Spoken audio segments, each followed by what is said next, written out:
The Wild Women Symposium, October 2nd through 4th, 2015 at the Leonardo Center in Salt Lake City, Utah. The Wild Women Symposium is an incredible event that is catching fire in the state of Utah, and actually it's going national. We have so many people that are wanting us to bring the concept of the Wild Women Symposium into other areas. So we've been shifting and changing things around and trying to make it fresh, and we've brought in some new facilitators, and we've also brought in some facilitators that we had before. And we especially like the ones before because they were very popular and their classes were really well attended. Today I have with me one of my dear friends, Lauryn DeGrado, and she was at the last Wild Women Symposium teaching a class, and we asked her back, and she has picked a very different subject for the Wild Women Symposium this time. So hi, Lauryn, how are you? I'm well, and yourself? I am doing good. Now, everybody out there, I think women need to kind of feel into who another woman is and what they're about. So tell us about yourself and tell us about your work and why you wanted to speak at the Wild Women Symposium and why you think this is important. Sure. I've been doing a lot of work. I grew up in a family of women. It's my mom and my two sisters in our household, and I've always been interested in the nature of femininity and the nature of women. And I haven't always understood it as well. And so I've done a lot of exploration into what makes women women and what kind of separates them from the nature of the masculine. My background educationally is in exercise sciences. I have a master's degree in exercise physiology, and I've always enjoyed studying the bottom-up nature of humanity, how our actions inform our moods, and how motion is so much a part of both our masculinity and our femininity. I agree. I mean, it's like, you know, I love that it's masculine and feminine. I think what I'm trying to do in the Wild Women Symposium is broaden this subject of masculine and feminine. And so it's not male, female, because I think that I'm a woman and I have a lot of femininity, but I have a very strong, organized, directed side, which is my masculine. And I think that as culture is opening up and our society is kind of loosening some of its labels, you know, we're kind of starting to say, okay, what if we're both? I mean, what if we're this mixture of both? And how do those different flavors manifest in you? And to learn to accept everybody as that masculine and feminine teeter-totter. So there's a little bit of both, one way or the other. Now, you're teaching a class about relationships, and it's subject versus object. And that is a really interesting title. I think a lot of the women are going to need to know, like, what do you mean by that? So explain the class. Sure. You know, it does parlay a little bit into the whole concept of polarity and the masculine and the feminine, but it takes it a step further in that it looks at how we relate to other people as either a part of our story, a part of our expression of life, or whether they're an independent entity expressing their own hopes, dreams, and desires. So when we refer to our relationships with someone who is a subject to us, they are people that we are able to relate to in a way that we can see their hopes, dreams, and desires. We see them as a person. We see them autonomously, and we tend to engage with them slightly differently than we do with people who we see as objects.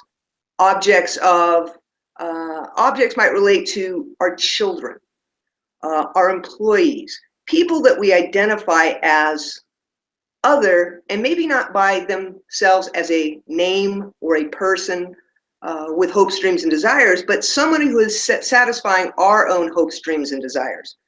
An example might be how we relate to our children in a one-up position because we're their parent.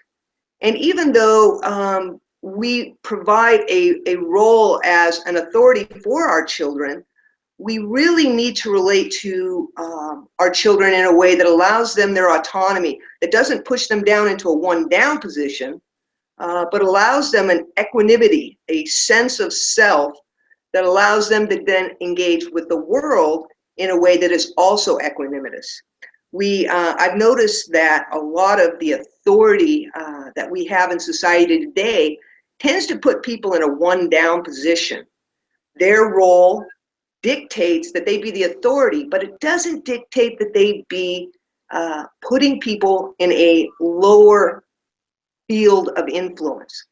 I've noticed that when people are in that one-down position, they have a tendency to be resistant. They have a tendency to be aggravated and not cooperative. And when we look at evolving the roles that we play in society, I think that helping people to develop a sense of equanimity is a big part of it. So the first step in doing that is helping people to see when they are treating people autonomously as subjects of their own life versus objectively as subjects in our life. And that's what I really hope to expose people to, is their own unconscious behaviors and habits that they might not even realize that they have. For example, I may be having a conversation with a friend who I have a pretty equal relationship with, but at some point I may use language that is putting them in a position of feeling less than. And the response that I get probably isn't going to be ideal. And then if I'm reflecting back, well, what is wrong with you? What bug is up your behind? Then really what I've done is treated my dear friend as an object. I haven't seen them in a way that allows them to express themselves in an authentic way. I've put them in a defensive posture. And that's one of the things I hope to make people aware of as well is, oh, let me track back. What did I just say? How did my engagement, how did my interaction with this individual spark a imbalance in our relationship? I so agree. I think it's so difficult to catch yourself in those subtle energy places where you have said something that has created sort of a hierarchical standard. And, you know, especially right now, it's like I look out in the news and it's like, I'm just like, oh my gosh, you know, there's just so much happening that is like, I'm right and everybody else is less than. And it's so shocking when you see it in such an obvious way, especially on video or film or in the news. It hits you, and you can feel how that person's speaking is making you go like this. And they're not aware. They're so like hierarchical that they're going to, you know, project this person or their behavior or their lifestyle as an object. And it's an object that is lower than or less than. And it is so difficult to catch yourself when you need to kind of say, okay, wait a second, you know, this is a person and they have real feelings and they have real experiences, and to catch yourself in that, because those stereotypes that we've been raised in are often so subtle. They're just such a subtle energy. And, you know, I notice for myself as I become more awake that it's the smallest thing. It's the way I lower the tone of my voice at the end of a sentence, or I raise the tone of my voice. It's this.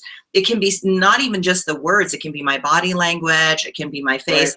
Right. And it's such a skill set to kind of catch yourself. So I love that you're teaching this class, because I don't think we want to put people down. And I think that if you are putting people down, you're doing it from the standpoint that you're actually deeply, deeply insecure. And to kind of get people to be aware of their insecurity and say, where is that coming from? Like, why do I feel I have to be superior when we're all human? We're all down here doing the very best we can. And you know, Suzanne, I feel like it's so critically important for women at this time, as the balance of power within our society is subtly shifting. The patriarch is losing some of its respect for their style of authority. And one of the greatest concerns I've always had was that women, as they came into power, not repeat the errors of mankind, and to utilize their innate skill set of nurturing, collaboration, insight, rather than stepping right into the energy field of the masculine, which then takes them back into the same posture and the same position as the patriarchy. I would hate to see women repeat the mistakes that the men of our society have made. I agree. And we're at this time where we have an incredible opportunity to step to a new level and step to a new place. And one of the things that I think is so exciting about the Wild Women Symposium this particular round in the fall is that we are setting the energy stage because the World Religion Conference is coming and the Dalai Lama is coming to Salt Lake.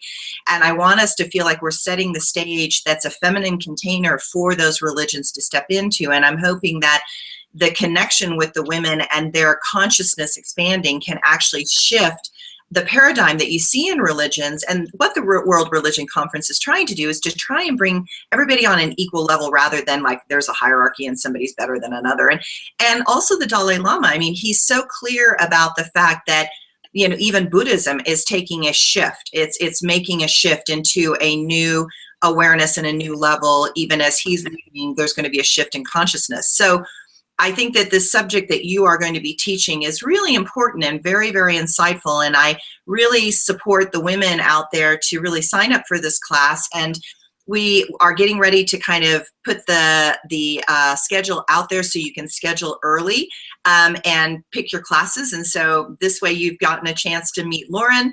And we are really excited to have you at the Wild Women Symposium. It will be October 2nd through 4th at the Leonardo. We have tickets that are available on Eventbrite, or you can go to the wildwomensymposium.com page. And we're excited to have you. And thank you, Lauryn, for doing this interview today. Thank you, Suzanne. It was my pleasure.